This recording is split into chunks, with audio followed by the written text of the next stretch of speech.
네, 안녕하세요. 달라스입니다. 오늘 이제 8월 30일입니다. 제가 이 차량을 출고한 지 1개월 하고 딱 하루가 더 됐어요. 그래서 지금 보시면 2580km를 탔죠. 처음에 1000km를 주행하고 나서 1000km 주행기를 찍을까 하다가 너무 짧은 기간인 것 같아서 그럼 1개월 주행을 해보고 촬영을 해보자 라고 생각을 해서 1개월을 탔고요.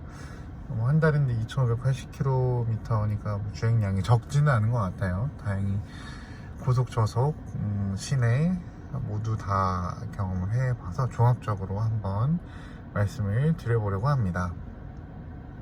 첫 번째로는 승차감을 먼저 빼놓을 수가 없을 것 같아요. 정말 사실 많은 분들이 이 iX3라는 차량을 X3와 비교를 많이 하시거든요.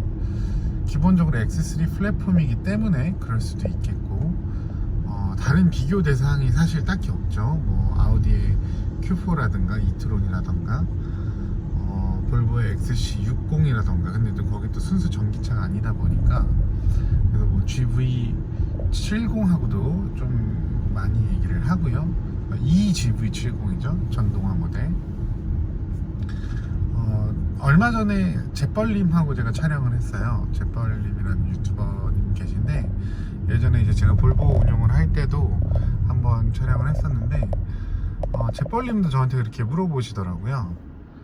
왜 iX3냐, 그 비교할 만한 동종 모델이 굉장히 많고 많은데 왜 iX3를 했느냐라고 했는데, 사실 국산 제네시스 브랜드가 아무리 좋다고 해도 저는 아직은 BMW가 브랜드 인지도 측면에서는 못 따라오지 않나 이런 생각을 하고 있고요. 이 부분은 사실 저희 와이프도 동일하게 느끼는 부분인 것 같아요. 많은 여성분들이 그러리라고 생각도 들고요. 왜 브랜드 이미지까지 이렇게 얘기가 나왔냐면, 사실 승차감이라고 하는 부분을 비교하기가 굉장히 애매하기 때문에, 그렇다고 주관적으로 저의 느낌만 담아드린다면 또 그게 또 조금 리뷰가 부족할 수 있어서, 그래서 이제 여기까지 말씀이 나왔는데, 결론적으로 말씀드리자면 승차감은 정말 만족스럽습니다. 이전에 주행했던 XC90 T8 2.3톤이었어요. 근데 이 iX3도 2.3톤입니다. 차량 무게 때문일 수도 있고요, 또 뭐 서스펜션 세팅값 때문일 수도 있고요, 여러 가지 이유 있겠지만 굉장히 부드럽습니다. 그렇다고 물렁하기만 하느냐? 또 그렇지도 않아요. 고속 주행에서 또 느껴지는 단단함이 있습니다. 특히 스포츠 모드에서 느껴지는 단단함은 또 다릅니다. 이제 저는 주로 지금 보시면 에코 모드로 주행을 하기 때문에 뭐 딱히 밟을 일이 많진 않아요. 아이들을 태우고 가는 와중에도 딱히 밟을 일이 많진 않지만, 밟을 때도 시원시원하게 치고 나가는 토크감을 느낄 수가 있어요. 이게 2륜이거든요 후륜이에요. 4륜이 아닙니다. 후륜인데도 마력수로 따지면 287마력 정도 되고요. 그런데 이 마력으로, 이 토크로 이렇게 치고 나가는 느낌을 만들어줄 수 있는 게 아마도 전기차이기 때문에 그러지 않을까. 그러면서도 승차감이 너무 좋아요. 지금도 요철을 넘을 때 보시면 지금 굉장히 큰 요철이거든요.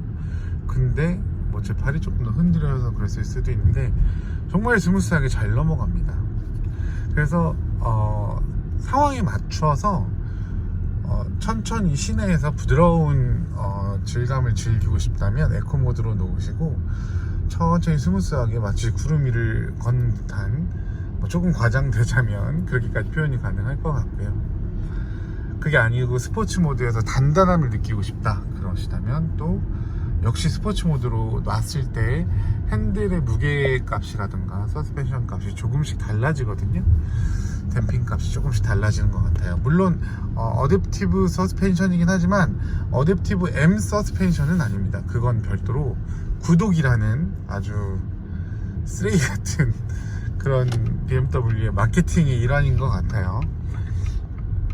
그래서 M 서스펜션까지는 아니지만 어쨌든 어댑티브 서스펜션의 기능을 승차감에서 굉장히 좋은 좋은 주행 질감으로 느낄 수 있다. 그래서 승차감 측면에서는 저는 5점 만점에 4.9점 드리고 싶습니다. 여기서 빠지는 0.1점은요 그냥 기분상 빼는 거예요. 네. 다음으로는 전비를 또 빼볼 수가 없죠. 제가 앞전에 한번 전비는 살짝 설명을 드린 적이 있어요. 근데 전비가 정말 신기합니다. 이 고속주행에서의 전비가 더 좋아요. 사실 시내주행에서 전비가 더 좋아야 정상인데, 그래서 제 추측컨대 재벌TV에서도 이렇게 말씀드렸지만 추측컨대 회생제동 세팅이 기가 막히게 되어 있는 것 같아요. 그래서 이 전비가 지금 저 같은 경우는 고속도로를 달리면 6.2에서 6.5 정도가 나옵니다. 그러니까 1kW에 6.5km를 달린다는 거죠. 그렇죠? 맞죠? 네. 그렇게 하면 이 차가 지금 80kW거든요. 배터리를 뭐 전체를 다 쓴다라고 감안을 하면 500km도 달릴 수 있는, 고속으로만 달렸을 때. 그리고 실제로 그런 주행 성능을 보여주기 때문에 저도 정말 너무 깜짝 놀라요. 물론 고속주행일 때를 전비를 말씀드리는 거고, 저는 항상 에코 모드로 운행을 했습니다. 저는 뭐 거의 이 지금 2580km를 거의 에코 모드로 운행했어요. 여기서 스포츠 모드 잠깐 밟았다고 하면 뭐 한 2-30km 밟았을까요?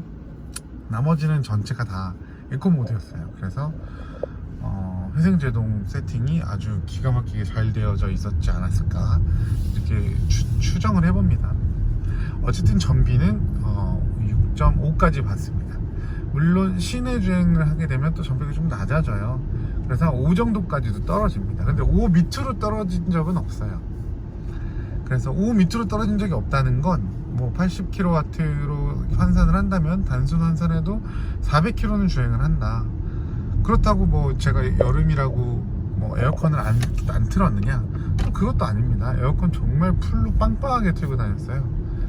저희 4인 가족이라서, 또 지금 아이들이 어려서 엄청나게 뛰어놀 시기거든요. 5살, 3살이라서.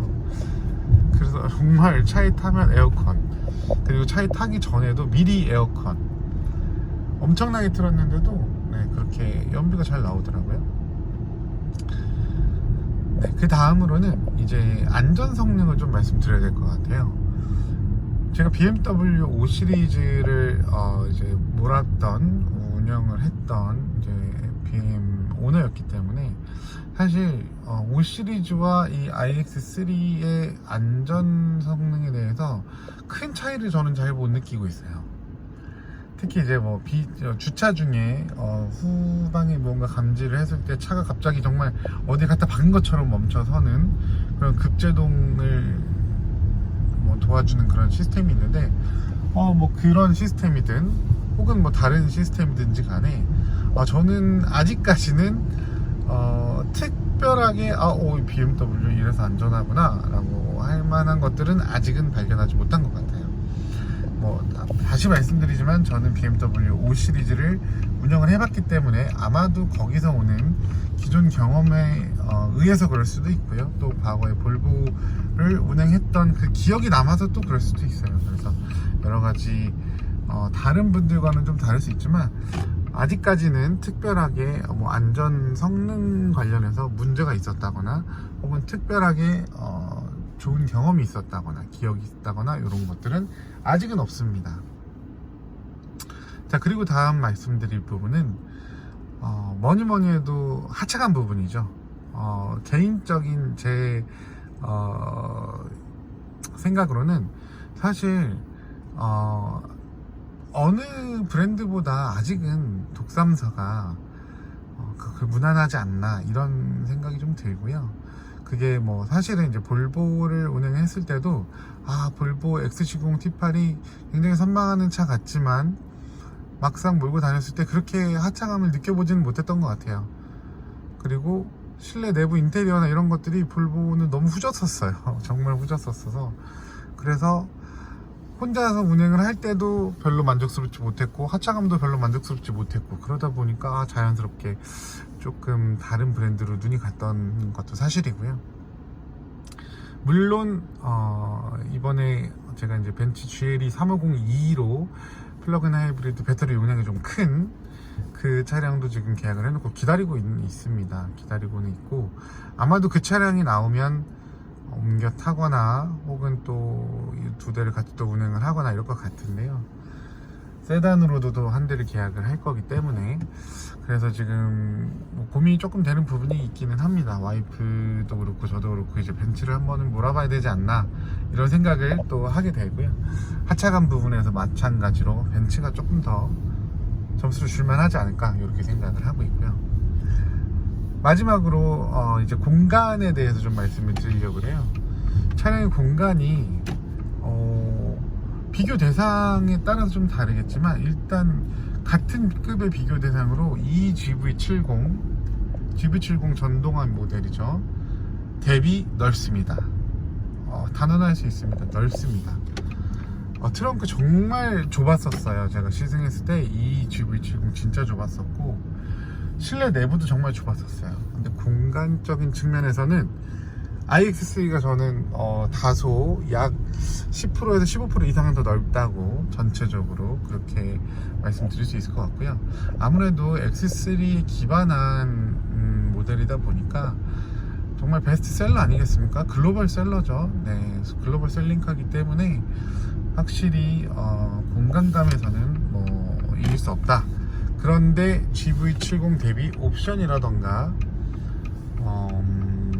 인테리어라든가 내부 소재라던가 의자의 편안함이라던가 이런 부분들은 또 iX3가 지지 않나 이런 생각을 또 해보면서 오늘 또 영상 이렇게 정리해 보도록 하겠습니다.